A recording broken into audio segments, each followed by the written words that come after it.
মৃত্যুর পর ফেরেশতারা মৃত ব্যক্তির আত্মার সাথে বিশেষ কিছু কাজ করেন।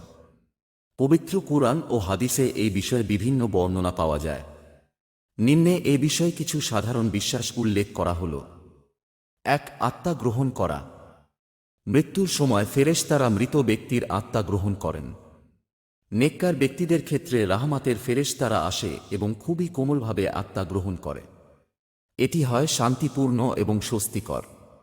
পাপী বা অবিশ্বাসীদের ক্ষেত্রে আযাবের ফেরেশতারা কঠোরভাবে আত্মা টেনে নেয়, যা খুবই যন্ত্রণাদায়ক। কুরআন বলুন, তোমাদের আত্মা গ্রহণ করেন মৃত্যু প্রতিনিধি ফেরেশতা, যাকে তোমাদের উপর নিয়োজিত করা হয়েছে। সূরা আশ-সাজদা ৩-২-১-১। ২. আত্মার বিচার।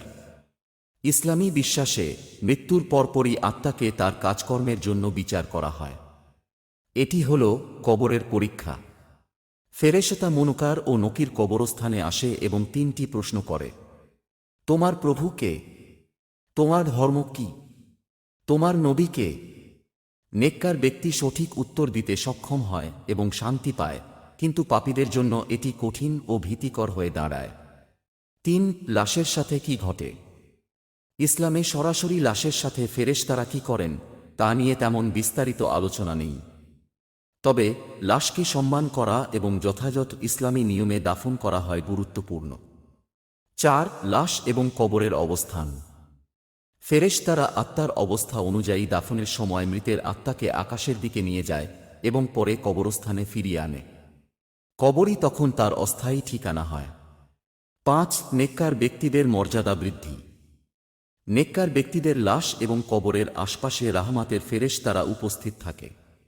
তারা মৃতের জন্য দোয়া করে এবং তার প্রতি আল্লাহর রহমত কামনা করে। উপসংহার: মৃত্যুর পর আত্মার বিচার এবং লাশের সম্মান ইসলামের গুরুত্বপূর্ণ অংশ। এটি আমাদের জন্য সতর্কতার বার্তা, যাতে আমরা আমাদের জীবন সঠিক পথে পরিচালিত করি।